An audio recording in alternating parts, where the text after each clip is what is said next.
नमस्कार, मैं हूं विवेक और आप देख रहे हैं मेगा ओपिनियन पोल। और दूसरे दिन आपका फिर से हम स्वागत करना चाहेंगे।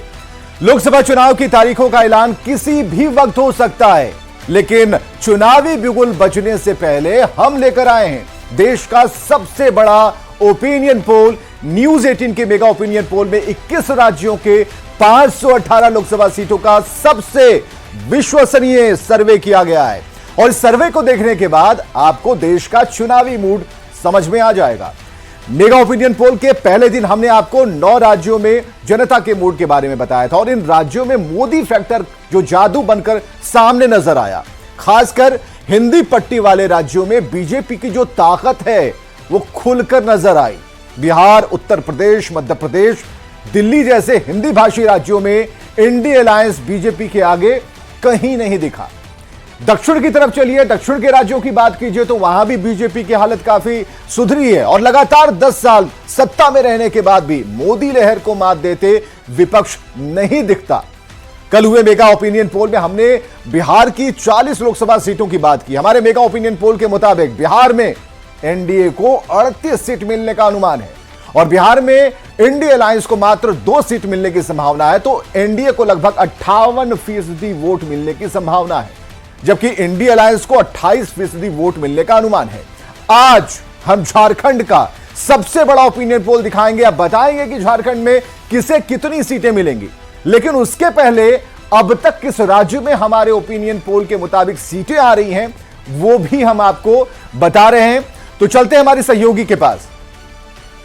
बिल्कुल विवेक, तो आज इस मेगा ओपिनियन पोल के दूसरे दिन हम आपको बाकी शेष बचे हुए राज्यों की तस्वीर और आंकड़े, जनता के मूड और मिजाज के साथ बताने वाले हैं कि जनता आखिर क्या सोच रही है। कर्नाटक की 28 सीटों पर ओपिनियन पोल जो है वो आज आने वाला है लोकसभा चुनाव को लेकर। ये मेगा ओपिनियन पोल जिसकी एक बड़ी तैयारी हमारी टीम की तरफ से की गई है और इस बड़े से वॉल पर बस कुछ ही देर में देखिए वो कर्नाटक की 28 सीटों का ओपिनियन पोल जो है वो एनडीए को 25 सीट मिलने का अनुमान ये दिखा रही है। इंडिया अलायंस को 3 सीटों का अनुमान है, यानी यहां पर भी मोदी लहर जो है वो यहां बरकरार नजर आती है। तो इंडिया अलायंस को 35% वोट जो है वो मिलता हुआ दिख रहा है और इसीलिए बार बार कहा जा रहा है कि 10 सालों के बाद भी मोदी मैजिक जो है वो बरकरार है, क्योंकि एनडीए को 25 सीटें मिलने का अनुमान। और ये वो राज्य हैं जिसे साउथ का ऐसा क्षेत्र कहा जाता था जहां पर इंडी गठबंधन जो है वो बहुत ताकतवर या मजबूत मानी जाती थी।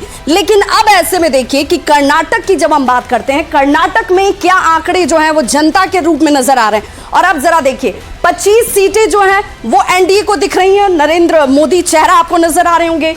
अब उनके साथ जिसका विपक्ष का चेहरा जो राहुल गांधी है, सिर्फ और सिर्फ 3 सीटें वहां पर उनको जाती हुई दिखती हैं। वहीं अन्य का खाता नहीं खुल पाया है। इसीलिए कहा जा रहा है कि इन आंकड़ों पर जब आप गौर करेंगे तो ये आंकड़े आपको बताने के लिए काफी हैं कि जब साउथ में जाएंगे तो साउथ में भी तस्वीर जो है वो बदल रही है, यानी कि मोदी जो सौगात दे रहे थे उस सौगात का असर नजर आता है।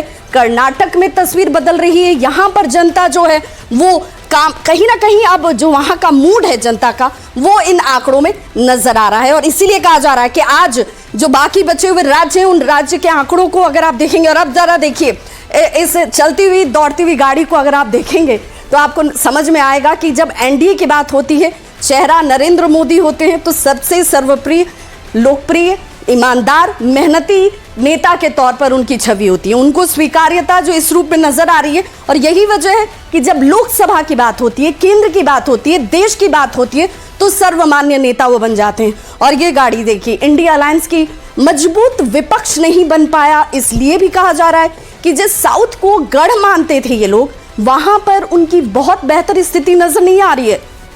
अब एनडीए जहां 25 सीटें निकाल रही है, 28 सीटों में 25 सीटें, अब आप अनुमान लगाइए कि ये मोदी लहर किस रूप में कर्नाटक में काम कर रहा है।